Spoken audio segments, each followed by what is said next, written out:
Ogie Almacen? Bon? Bon de Villa? Pambihira naman, Ogie. Anong ginagawa mo dito? Eh, bumibili ko ng mga CD. CD? Yung balang pirata yung mga yan, kaya nga nire-read namin yan eh. Hmm? Oo nga eh. Pambihira naman. Pirata nga. Alam mo, singer ka pa naman. O, di ba?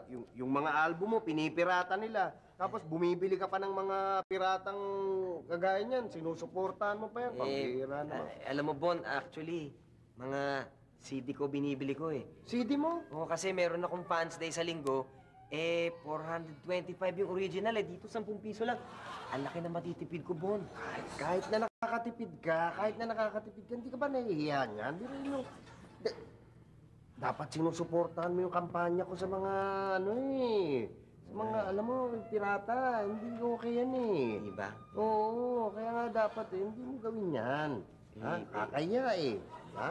Oo nga okay naman to. Alam mo ba? Ikaw ang malulugi niyan, alam mo, nasabi ko sa'yo. Pero alam mo... Apektado ka rin yung mga ginagawa na yan ng mga... Hindi, pero Bon, alam mo dito, malakas ang benta ko. Anong malakas? Nawardan nga ako ng double platinum eh. Double platinum inawardan ka? Oo. Saan? Sa bira. Naman, no.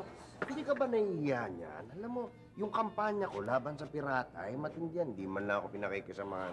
Hindi ka ba nahihiya? Tignan mo, mali nga yung spelling ng pangalan mo eh. Ogie Almacen. Ano? Pero alam mo, okay lang kasi doon sa 10 kanta, 2 lang yung sira.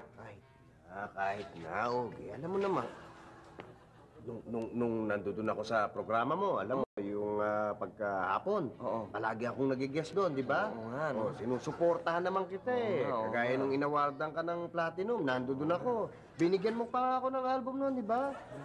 Kasi bilib na bilib ako sa'yo. Lagi kong mandala itong album Bilib na bilib ka sa akin? Lagi mong dala yung CD? Ito, lagi kong dala itong CD mo na to. Sir! Arestado ka, sir! Bakit? Ano? Ba't mo Hinuli kinaras yung to? mga bumibili ng pirated CD ng ebidensya sa kamay mo. Hindi, bigay niya sa akin. Hindi. Alam mo, sir, ganito na lang. Mabuti pa, sa korte ka na lang magpaliwanag. Pero sa panandalian ngayon, kailangan ka munang dalhin sa pulisya. Kaya ito pa na lang mag-ano, sir. Ogie, sir. Dalhin nyo yan!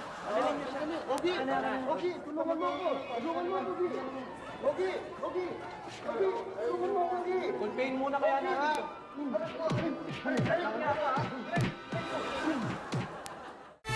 I want